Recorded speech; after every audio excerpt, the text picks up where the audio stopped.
11ஆம் வகுப்பில் இயல் 8லிருந்து நம்ம பாடப்பகுதியில் உரைநடை உலகம் அப்படிங்கிற பகுதியை பார்க்க போகிறோம். முதலாவதாக தாகூரின் கடிதங்கள் அப்படின்னு சொல்லிட்டு இந்த இயலில் முதல் உரைநடை.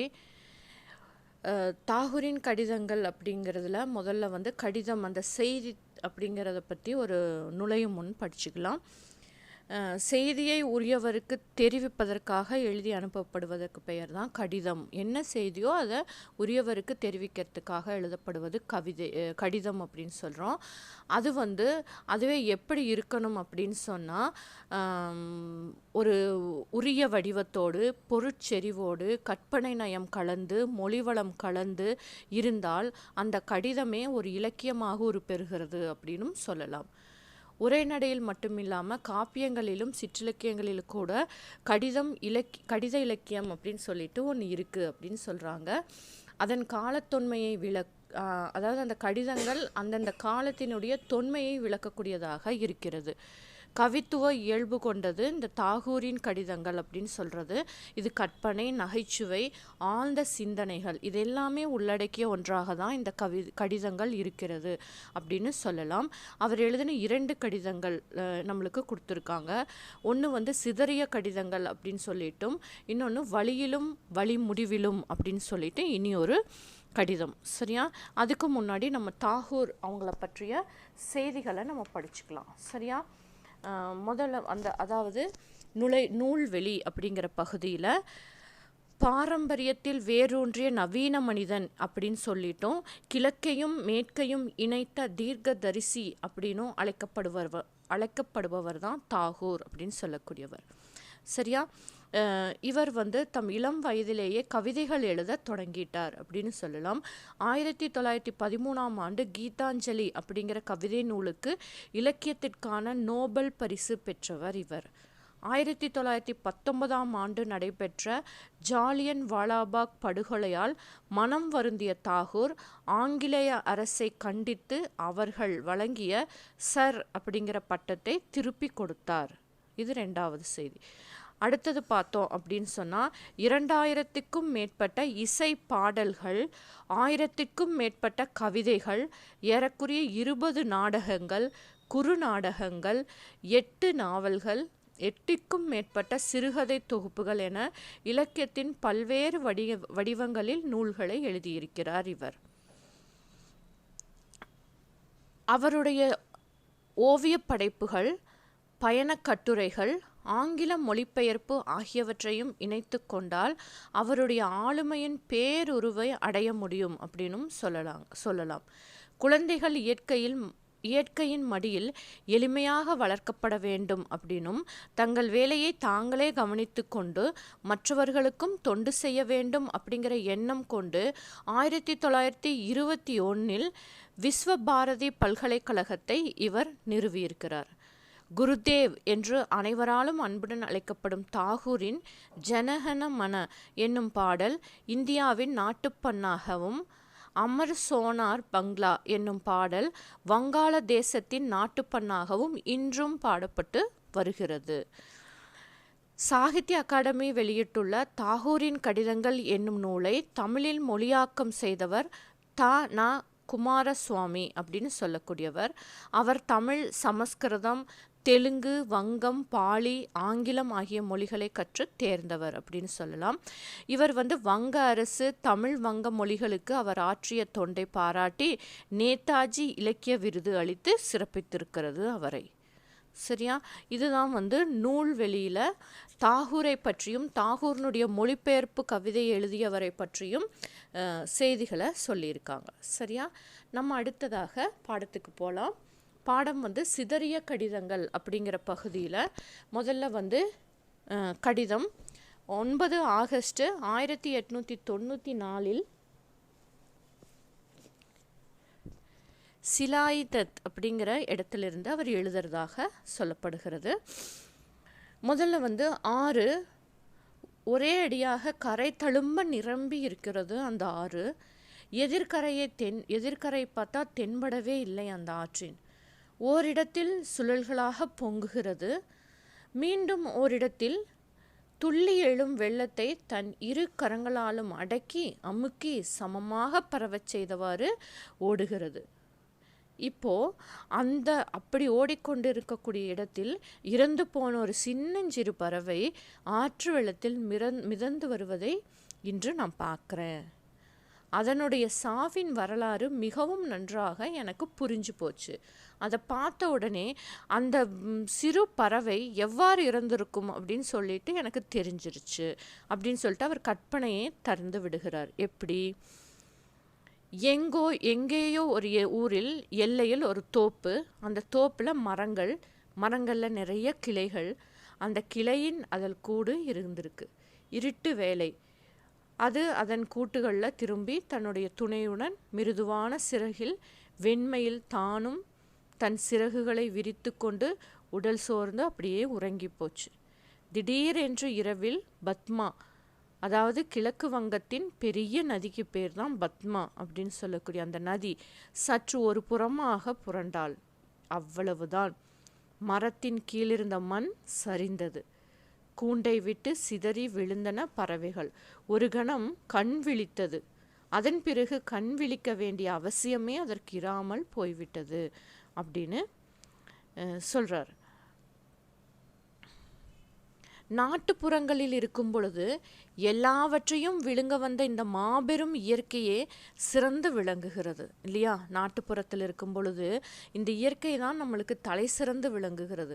அதே பட்டணத்துக்கு போயிட்டோம் அப்படின்னு சொன்னால் மனித சமுதாயம் தான் மிகவும் முக்கியமானதாக இருக்கிறது. மனித சமுதாயம் தான் அந்த இடத்துல முக்கியமான ஒன்றாக மாறி போயிடுது அப்படின்னு சொல்லலாம். பட்டணத்திலோ மனித சமுதாயம் தான் மிகவும் முக்கியமானதாக இருக்கிறது. அங்கே மனிதனுடைய கொடூரமான தன்மை வெளிப்படுகிறது பட்டணத்தில். தன் சுக துக்கத்திற்கு முன் மற்ற உயிர்களின் சுக துக்கங்களை பற்றி மனிதன் எண்ணுவது கூட கிடையாது அப்படின்னு சொல்கிறார். இப்போது ஐரோப்பாவில் பார்த்தோம் அப்படின்னு சொன்னால் ஐரோப்பாவிலும் மனிதனுக்குத்தான் முக்கியமான இடம். அவனுடைய வழியோ மிக சிக்கலானது. அவர்கள் மற்ற பிராணிகளை சாதாரணமான உயிர்கள் என்று நினைத்து விடுகிறார்கள். பாரத நாட்டினர் மனிதன் விலங்காக மாறுவதையோ விலங்கு மனிதனாக மாறுவதையோ பற்றி எதுவும் தவறுதலாக எண்ணுவது கிடையாது. அதனால்தான் நம்ம சரித்திரங்கள் எல்லாம் உயிர்களிடத்து கருணை காட்டுவதை நடக்க முடியாத ஒரு அதிசயம் என்று விட்டுவிடவில்லை. அதிசயம் கிடையாது அப்படின்னு சொல்றார். சரியா? நாட்டுப்புறங்களில் இயற்கையோடு ஒன்றி உடனுக்குடன் இணைந்து பழகும் பொழுது என் உள்ளத்தினுள் பாரத நாட்டின் இயல்பு தலை தூக்குகிறது. ஒரு பறவையின் சின்னஞ்சிறு இதயத்தினுள் வாழ்க்கையின் களிப்பு எத்தனை அதிகமாக இருக்கும் என்பது பற்றி சிந்திக்காமல் இருக்க என்னால் முடியவில்லை. நம்ம நினைக்கலாம், தாகூர் அந்த சின்ன பறவை அது ஒரு நம்ம அந்த ஆற்றில் மிதந்து வர்றதை இவ்வளோ தூரம் நினச்சி பார்க்கலாமா? ஒரு மனிதத்தன்மை அப்படிங்கிறத பற்றி ஒரு மனிதத்தன்மையோடு கொண்டு ஒப்பிட்டு மனிதன் எப்படி இருக்கணும், நகர வாழ்க்கை எப்படி இருக்குது, நாட்டுப்புறம் எவ்வாறு இருக்கிறது அப்படின்னு சொல்லிட்டு ஒரு ஒப்புமையை இந்த இடத்துல இந்த கடிதத்தில் சொல்கிறாங்க. சிதறிய பக்கங்கள் 113 கடிதம். இது தாகூரின் முதல் கடிதமாக சிதறிய கடிதங்கள்ங்கிற தலைப்பில் கொடுத்துருக்காங்க. இரண்டாவதாக பார்த்தோம் அப்படின்னு சொன்னால் வழியிலும் வழி முடிவிலும் அப்படின்னு சொல்லிட்டு 16 செப்டம்பர் 1929 எழுதின ஒரு கடிதம். சரியா? இந்த கடிதத்தில் எதை பற்றி சொல்கிறாங்க அப்படின்னு சொன்னால் பூக்களை பற்றி அவர் சொல்கிறார். பூக்களை பற்றி அவ்வளோ என்ன பெருமை இருக்குது அப்படின்னு நம்ம நினைக்கலாம். பூக்களை நம்ம மதிக்கிறதே இல்லை. பூக்கள்னால் ஒரு சாதாரணமானது அப்படின்னு நினைக்கிறோம். அதை திரும்பி கூட நம்ம பார்க்கறது இல்லை அப்படிங்கிற ஒரு இதில் அவர் எழுதினது தான் இந்த கடிதமாக சொல்கிறாங்க. மரத்தின் கிளையில் பூ மலருது பார்க்குறோம். அதற்கு புகலிடம் அதுதான். ஆனால் மனிதன் அதற்கு பெயரிட்டு தன் உள்ளத்தில் இடம் அளிக்கிறான். நமது நாட்டில் மரங்களில் மலரும் பூக்கள் பல இருக்கிறது. மனிதன் அவை அனைத்தையும் மனதினுள் ஏற்றுக்கொள்வதில்லை. எல்லா மலர்களினுடைய பெயரும் நம்மளுக்கு தெரியுமா அப்படின்னு பார்த்தா கண்டிப்பாக தெரியாது. ஒரு 10 மலர்களினுடைய பெயர்கள் நம்மளுக்கு தெரியும் இல்லையா? இப்படி மலர்களிடம் அவ்வளவு அலட்சிய மனப்பான்மை வேறு எந்த நாட்டிலும் காணப்படுவதில்லை அப்படின்னு சொல்றார். எல்லா நாடுகளிலும் மலர்கள் நேசிக்கப்படுகிறது அப்படின்னு சொல்றாரு. அதற்கு பெயர் இருக்கலாம், ஆனால் அது தெரியாததாக இருக்கும். சில மலர்கள் தங்கள் மனதின் வலிமையால் புகழ் பெறுகிறது. மனம், வாசனையால் நம்ம அதை கிராஸ் பண்ணி போயிடுவோம். திருப்பி அதனுடைய வாசம் நம்மளை ஈர்க்கும். திரும்பி பார்த்து அதை பார்த்துட்டு போவோம் இல்லையா? அப்படி சில மலர்கள் தன்னுடைய மனத்தின் வலிமையால் புகழ் பெற்று விட்டன. அதாவது அலட்சியமாக அவற்றை பாராமல் சென்றால் கூட அவை தாமாக முன்வந்து மனம் வீசுவதால் தம்மை அறிமுகப்படுத்தி கொள்கிறது அப்படின்றார். நமது இலக்கியங்களில் அவை தவறாமல் அழைப்பை பெறுகின்றன. எப்படி? இலக்கியங்களில் மலர்களுக்கு முக்கியத்துவம் கொடுத்துருக்காங்க. அவற்றில் பல மலர்களின் பெயர்களை மட்டுமே நாம் அறிவோம். அவைகளை கண்டதும் இல்லை, அவற்றை தெரிந்து கொள்ளும் முயற்சியும் நாம் எடுத்துக்கொள்வதில்லை இல்லையா? எவ்வளவு மலர்கள் நம்ம இலக்கியங்களில் பார்த்தோன்னா நிறைய மலர்கள் பெயர்கள் இருக்கும் இல்லையா? அப்படி நம்ம எந்த மலர்களையுமே,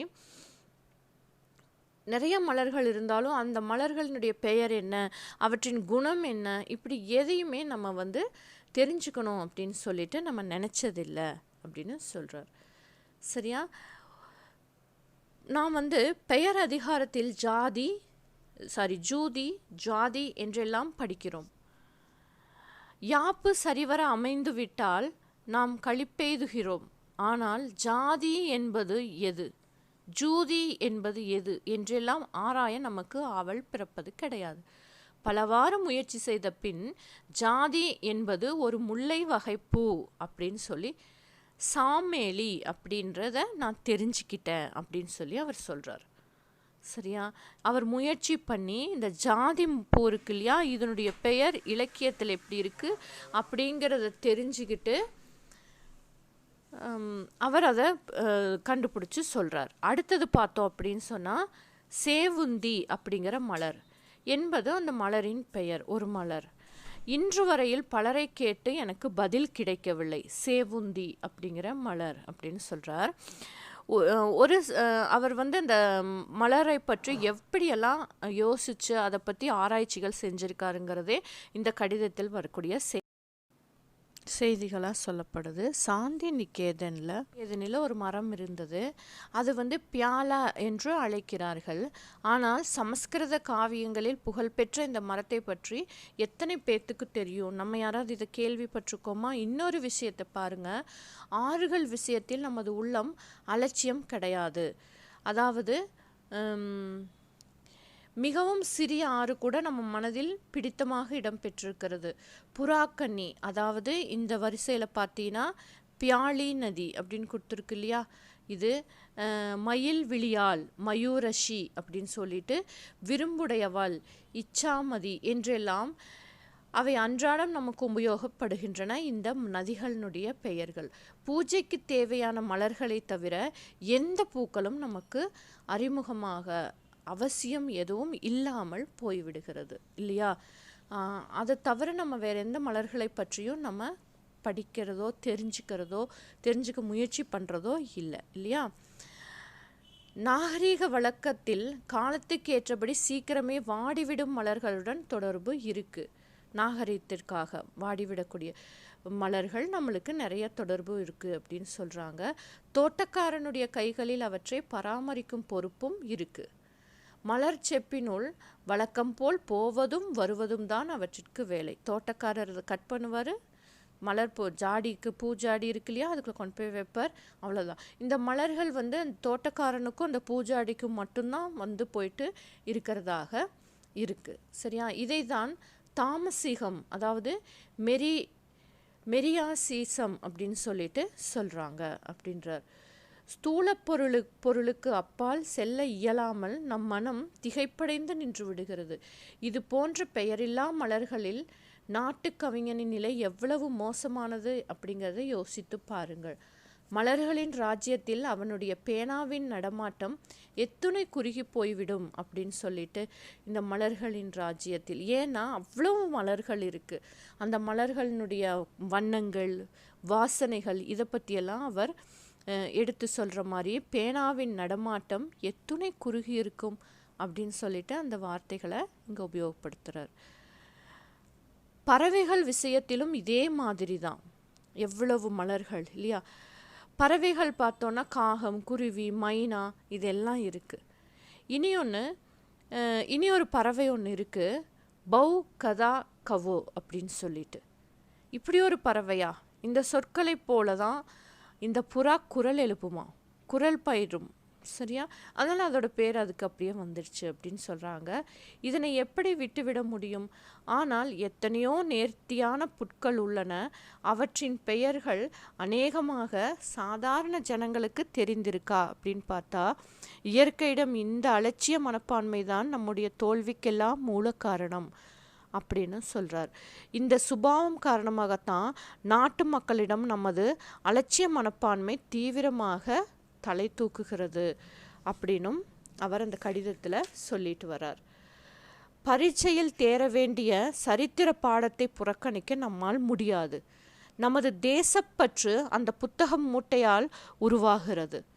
தேசத்து மக்களிடம் கொண்டுள்ள பற்றுதல் காரணமாக உண்டானது கிடையாது. நமது உலகம் எத்தனை குறுகலானது அப்படிங்கிறத யோசித்துப்பார். அதிலிருந்து எத்தனை பொருள்கள் இடம்பெறவில்லை அப்படிங்கிறதும் நம்ம நினச்சி பார்க்கலாம் என்பதையும் நம்மால் நினச்சி பார்க்க முடியும்.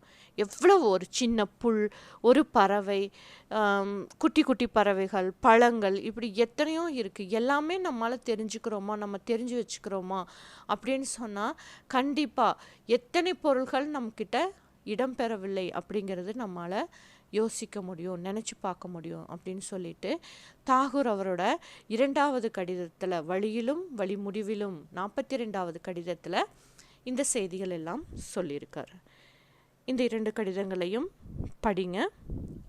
நன்றி.